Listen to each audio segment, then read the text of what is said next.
Hey everyone, in this video I am going to discuss about the features of the humerus bone. मैंने इससे पिछले video में side determination बताया था और थोड़ा सा इंट्रोडक्शन भी दिया था ह्यूमरस बोन का। तो इस वीडियो में मैं फीचर्स डिस्कस करने जा रही हूँ और ट्रस्ट मी गाइज, आप ये वीडियोस देखो और आपको ये ह्यूमरस बोन के सारे फीचर्स अच्छे से याद हो जाएंगे, क्योंकि मैं इस वीडियो में समझाने के साथ साथ लर्न भी करवाने वाली हूँ, इसलिए आप इस वीडियो को एंड तक देखो। So let's start with the humerus bone. Humerus bone is a typical long bone. So it has two ends and one intervening shaft. तो two end है तो upper end and lower end होगा. So let's start with the upper end. And this is a diagram. This is front view and this is from the behind. And this is posterior aspect and this is anterior aspect. So let's start with the upper end. Upper and, जब हम humerus के upper end को जब imagine करते हैं तो सबसे पहले हम इस वीडियो को इमेजिन कर करके पढ़ेंगे कि ह्यूमरस बोन कैसा होता है। हम उसको इमेजिन करेंगे और फिर एक एक फीचर्स उसके पढ़ते जाएंगे। तो अपर एंड में सबसे पहले हम हेड को इमेजिन करते हैं। हेड को इमेजिन करते ही हेड का डायरेक्शन देखते हैं, हेड का डायरेक्शन इमेजिन करते हैं। तो head is directed medially backward and upward, थोड़ा सा ऊपर की तरफ, पीछे की तरफ और मीडियली। तो हेड कैसे डायरेक्टेड होता है? Medially, backward and upward. और ये आर्टिकुलेट करता है ग्लिनोइड कैविटी से, जो कि स्कैपुला का ग्लिनोइड कैविटी से, to form the shoulder joint, and shoulder joint form करता है। The head forms about 1/3 of a sphere and is much larger than the glenoid cavity. That's why the movement is maximum here. So इस वजह से ये joint सबसे ज्यादा movement show करती है, और ये एक बॉल एंड सॉकेट ज्वाइंट भी है, तो ये इसलिए ज्यादा मूवमेंट करती है बाकी सब ज्वाइंट्स के compare. The line separating the head from the rest of the upper end is called the anatomical neck. सिर्फ हेड को, you can see in this diagram कि सिर्फ हेड को सेपरेट कर रही है ये वाली लाइन। तो ये वाली कौन सी नेक हो गई? एनाटॉमिकल नेक। हेड में ना, मतलब ह्यूमरस में ना 3 हेड होती है, 3 नेक होती है, anatomical neck, morphological neck and the surgical neck. 1 by 1 हम डिस्कस करेंगे। तो एनाटॉमिकल नेक वो हो गया जो एक लाइन सेपरेट करती है हेड को from the rest of the upper and, सिर्फ हेड वाले पोर्शन को सेपरेट कर रही है, दैट इज एनाटॉमिकल नेक। उसके बाद 2 ट्यूबरकल होते हैं इस पे, lesser tubercle as well as greater tubercle. So the lesser tubercle is an elevation on the anterior aspect of the upper end. Upper end पे एक एलिवेशन है लेसर ट्यूबरकल, नाम में ही लेसर है और नाम में ही ग्रेटर है, तो लेसर ट्यूबरकल ग्रेटर ट्यूबरकल के कंपैरिजन में थोड़ा छोटा होगा। You can see in this diagram, this is the greater tubercle and this is the lesser tubercle. तो lesser tubercle is an elevation on the anterior aspect of the upper end. ये anterior view है, तो ये directly anterior view में दिख रहा है ना, तो ये एंटीरियर एस्पेक्ट पे प्रेजेंट है। अपर एंड तो है ही, हम तो अपर एंड ही पढ़ रहे हैं। उसके बाद the greater tubercle. The greater tubercle is an elevation that forms the lateral part of the upper and. You can see this is the lateral part. ये डायग्राम में ये लेटरल पार्ट है और ये मीडियल पार्ट है, तो ये lateral part form कर रहा है greater tubercle. It's posterior aspect is marked bye 3 impressions, upper, middle and lower. इसके पोस्टीरियर एस्पेक्ट में 3 इंप्रेशन होते हैं, अपर, मिडिल एंड लोअर। वो इसमें सीन नहीं है, इसमें विजिबल नहीं है। उसके बाद हमने दोनों ट्यूबरकल के बारे में बात कर लिया, हमने अपर हेड का डायरेक्शन के बारे में बात कर लिया, उसके एनाटॉमिकल नेक के बारे में बात कर लिया। अब हम बात करते हैं द इंटरट्यूबरकुलर सल्कस। इंटरट्यूबरकुलर सल्कस को ही बसिपिटल ग्रूव भी बोलते हैं, ठीक है। और ये सेपरेट्स करता है lesser tubercle medially from the anterior part of the greater tubercle. अब तो सीधी याद रखो, ग्रेटर ट्यूबरकल को लेसर ट्यूबरकल से अलग करता है, ठीक है। तो ये लेसर ट्यूबरकल को मीडियली अलग कर रहा है from the anterior part of the greater tubercle. ये अगर ग्रेटर ट्यूबरकल है तो इसका एंटीरियर पार्ट इधर होगा ना, क्योंकि ये एंटीरियर व्यू है, और ये लेसर ट्यूबरकल है तो इसका मीडियली पार्ट इधर होगा। तो इन दोनों, मतलब लेसर ट्यूबरकल का मीडियल पार्ट इधर है एंड ग्रेटर ट्यूबरकल का एंटीरियर एस्पेक्ट इधर है, तो ये इन दोनों को अलग कर रहा है, इंटरट्यूबरकुलर सल्कस, और इसी को बोलते हैं bicipital groove. The sulcus has medial and lateral lips that represent downward prolongations of the lesser and greater tubercles. You can see this is medial lip of the intertubercular sulcus and this is the lateral lip of the intertubercular sulcus, जो कि ये down तक, नीचे तक जा रही है, और दोनों लिप को रिप्रेजेंट करती है ये। The narrow line separating the upper end of the humerus from the shaft is called the surgical neck. एक नैरो सी लाइन होती है जो सेपरेट करती है अपर एंड को ह्यूमरस के अपर एंड को शाफ्ट से। You can see in this diagram, this is the surgical neck. ये सर्जिकल नेक, यहाँ पे एक लाइन होती है, नैरो लाइन होती है, वो इसमें डायग्राम में नहीं सीन है, लेकिन जब आप बोन हाथ में पकड़ोगे तो आपको पता चल जाएगा कि ये सर्जिकल नेक है। नैरो लाइन सेपरेटिंग द, जो कि अपर एंड, ह्यूमरस के अपर एंड को अलग कर रही है शाफ्ट से, सेपरेट कर रही है शाफ्ट से। उसके बाद morphological neck. Morphological neck lies 0.5 centimetre above surgical neck, shows the position of epiphyseal line. Epiphyseal line क्या होती है? जो बोन ग्रोथ करती है ना, तो इसी लाइन से एपिफेशियल प्लेट, ग्रोथ प्लेट होती है। और मॉर्फोलॉजिकल नेक जो है प्रेजेंट होती है सर्जिकल नेक से 0.5 सेंटीमीटर अबव। तो हमने तीनों नेक के बारे में पढ़ लिया, तो हमारा अपर एंड अब खत्म हो गया। अब हम स्टार्ट करते हैं शाफ्ट से। तो शाफ्ट क्या है? Shaft is a rounded in the upper half and triangular in the lower half. So shaft जो है, अपर हाफ में जो शाफ्ट होती है वो राउंडेड होती है। मतलब अपर हाफ अगर लो तो आप यहाँ तक लोगे तो ये इतनी दूर तक राउंडेड है और ये इतनी दूर तक ट्रायंगुलर है। अगर ये ट्रायंगुलर है तो इसका मतलब क्या है? ये ट्रायंगुलर है मतलब 3 बॉर्डर्स होंगे और 3 सर्फेसेस होंगे। ट्रायंगुलर है इसलिए 3 बॉर्डर और 3 सर्फेसेस हैं। So it has 3 borders and 3 surfaces. कौन कौन से बॉर्डर हैं?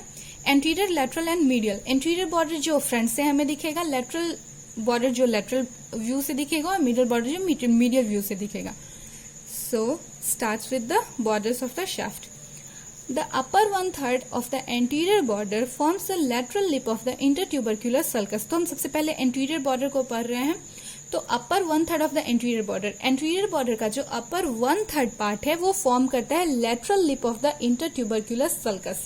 इसमें हमने देखा ना अभी intertubercular sulcus के 2 लिप होते हैं, lateral lip as well as medial lip। तो ये वाला जो है ये lateral lip है। You can see in this diagram, this is a lateral lip, और ये वाला जो है एंटीरियर बॉर्डर फॉर्म करता है। ठीक है, मतलब हम सीधे सीधे याद रखेंगे कि इंटरट्यूबरकुलर सल्कस का जो लेटरल लिप है वो एंटीरियर बॉर्डर फॉर्म करता है अपर 1/3, इसका बस अपर 1/3। In its middle part it forms the anterior margin of the deltoid tuberosity. और इसका जो मिडल पार्ट है, एंटीरियर बॉर्डर का मिडल पार्ट जो है वो फॉर्म करता है anterior margin of the deltoid tuberosity, deltoid tuberosity के एंटीरियर मार्जिन को। The lower half of the anterior border is smooth and rounded. Means इसके एंटीरियर बॉर्डर्स को 3 पार्ट में डिवाइड किया, अपर, मिडिल एंड लोअर। तो अपर पार्ट जो है वो रिप्रेजेंट कर रहा है lateral lip of the intertubercular sulcus. Middle part क्या रिप्रेजेंट कर रहा है? फॉर्म कर रहा है ये anterior margin of the deltoid tuberosity. And जो इसका lower half of the anterior border is smooth and rounded. After that the lateral border. The lateral border is prominent only at the lower end where it forms the lateral supracondylar rays. In the middle part it is interrupted by the radial or spiral groove। तो इसके middle part में radial groove और spiral groove present होते हैं। Lateral border is prominent only at the lower and. और ये lateral border जो है वो नीचे जाके फॉर्म करता है लेटरल सुप्राकॉन्डाइलर रेज। ये ध्यान रखना है कि लेटरल बॉर्डर नीचे जाके लेटरल सुप्राकॉन्डाइलर रेज फॉर्म कर रहा है और इसका मिडिल पार्ट जो है इंटरप्टेड हो रहा है रेडियल ग्रूव। रेडियल ग्रूव को स्पाइरल ग्रूव भी बोलते हैं। और फिर last the upper part, last वाला medial border. The upper part of the medial border forms the medial lip of the intertubercular sulcus. मतलब एंटीरियर वाला लेटरल लिप फॉर्म कर रहा था और ये जो मीडियल बॉर्डर है ये फॉर्म कर रहा है मीडियल लिप। एंटीरियर वाला लेटरल लिप और मीडियल वाला medial lip of the intertubercular sulcus. It is continuous below with the medial supracondylar ridge। मतलब लेटरल बॉर्डर नीचे जाके लेटरल सुप्राकॉन्डाइलर रिज बना रहा था और ये मीडियल बॉर्डर बिलो जाके कंटिन्यू कर रहा है medial supracondylar ridge. After that the surfaces, it has 3 surfaces. मतलब 3 बॉर्डर थे, anterior, medial and anterior, lateral and medial. तो सर्फेसेस भी 3 हैं। तो एंटीरियर और लेटरल के बीच जो प्रेजेंट होगा वो anterior lateral surface, and anterior और मीडियल के बीच जो प्रेजेंट होगा वो एंटीरियर मीडियल, और बच गया एक पीछे वाला तो that is posterior surface. The anterior lateral surface lies below between the anterior and lateral borders. ये मैंने बताया। The upper half of this surface is covered by the deltoid. Deltoid muscle से, जिसका upper half anterior lateral surface का upper half cover होता है deltoid muscle से।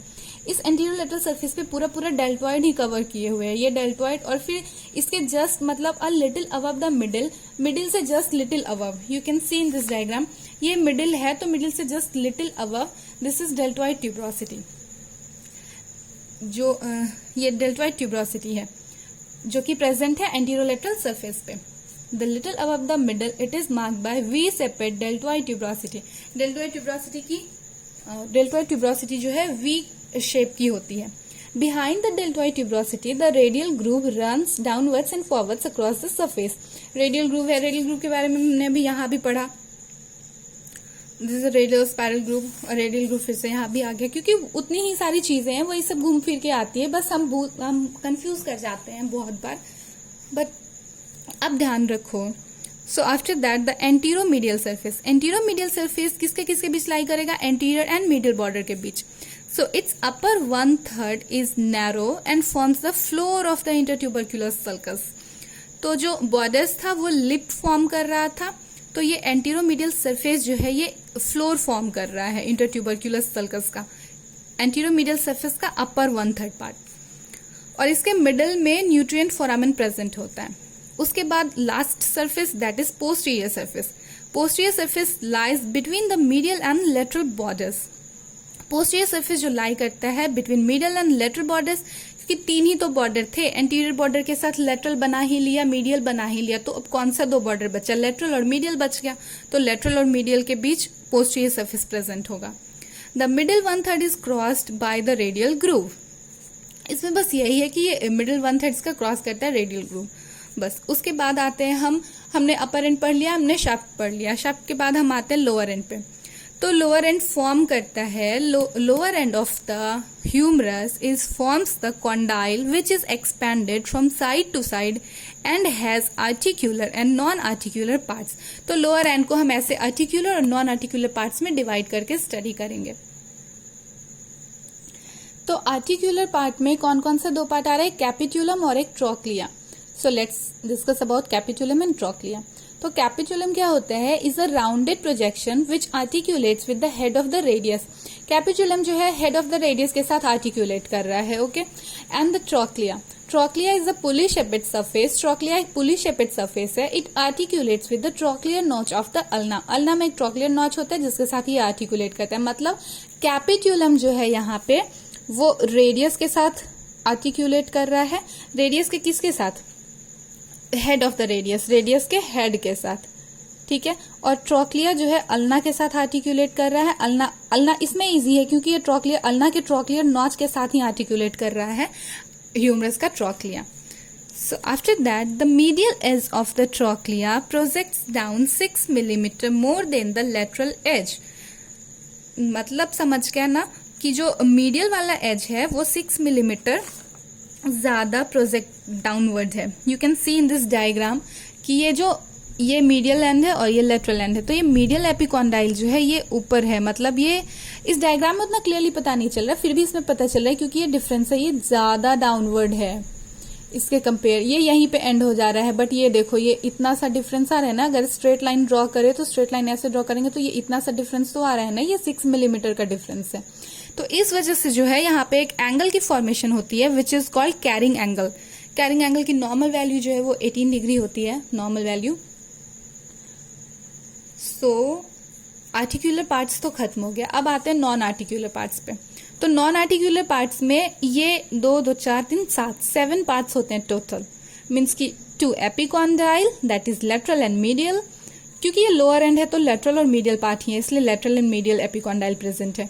2 supracondylar ridge, lateral and medial. तो हम ये सुप्राकॉन्डाइलर रिज के बारे में पढ़ चुके हैं जब हम यहाँ पे बॉर्डर्स के बारे में पढ़ रहे थे, तो हमने यहाँ पे पढ़ा था कि लेटरल बॉर्डर जो है लेटरल सुप्राकॉन्डाइलर रिज को फॉलो मतलब कंटिन्यू करता है, और जो इसका मीडियल बॉर्डर है वो मीडियल सुप्राकॉन्डाइलर रिज को कंटिन्यू करता है। बॉर्डर्स में, शाफ्ट के बॉर्डर्स में हमने ये पढ़ा था। तो अब आते हैं कि क्या क्या है नॉन आर्टिक्यूलर पार्ट्स। तो 2 supracondylar ridge, lateral and medial, और 3 फॉसा प्रेजेंट है, coronoid fossa and radial fossa. Coronoid fossa और रेडियल फॉसा दोनों एंटीरियर एस्पेक्ट पे प्रेजेंट है, एंड द ओलेक्रेन एंड फॉसा ये पोस्टीरियर एस्पेक्ट पे प्रेजेंट है। सो हम 1 by 1 सारे स्टडी करते हैं। The medial epicondyle. Medial epicondyle is a prominent bony projection on the medial side of the lower end. Medial epicondyle जो है एक प्रोमिनेंट बोनी प्रोजेक्शन है. मीडियल एपिकॉन्डाइल है तो मिडिल साइड पे ही प्रेजेंट होगा, लोअर एंड पे ही प्रेजेंट होगा. It is subcutaneous and is easily felt on the middle side of the elbow. ये सबक्यूटेनियस है इसलिए इसको हम इजीली फील कर सकते हैं मिडिल साइड पे, एल्बो के मिडिल साइड पे. After that the lateral epicondyle. The lateral epicondyle is smaller than the middle epicondyle. ये स्मॉल होता है लेटरल एपिकॉन्डाइल मिडिल एपिकॉन्डाइल के कप पे. इसको नहीं पैल्पेट कर सकते उतने अच्छे से, बट इसको भी कर लेते हैं. After that, lateral supracondylar ridge. Lateral supracondylar ridge, sharp lateral margin just above the lower ends के बारे में हम पढ़ चुके हैं. Middle supracondylar ridge is a similar ridge on the medial side. After that, the three fossas. The first is coronoid fossa, which is present at the anterior aspect of the trochlea, is a depression. Coronoid fossa. Fossa is like this. Fossa is always a depression. मतलब इसमें कुछ आके fit होगा.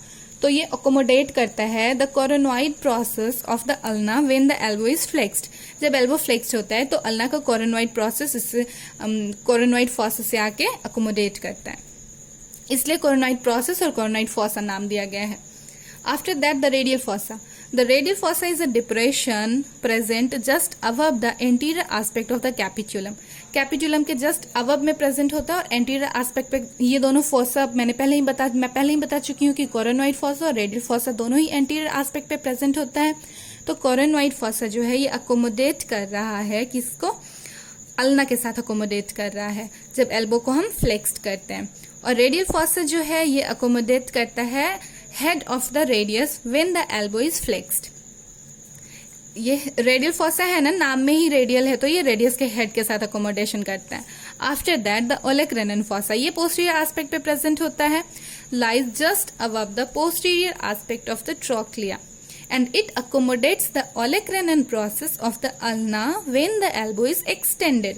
क्योंकि ये posterior में present है इसलिए जब एक्सटेंड करेंगे हम एल्बो तो ये जाके अकोमोडेट करेगा ओलेक्रेनन प्रोसेस के साथ, जो कि ओलेक्रेनन प्रोसेस अल्ना में प्रेजेंट है. I hope guys this video is helpful for you. Thanks for watching. Like, share and subscribe my channel.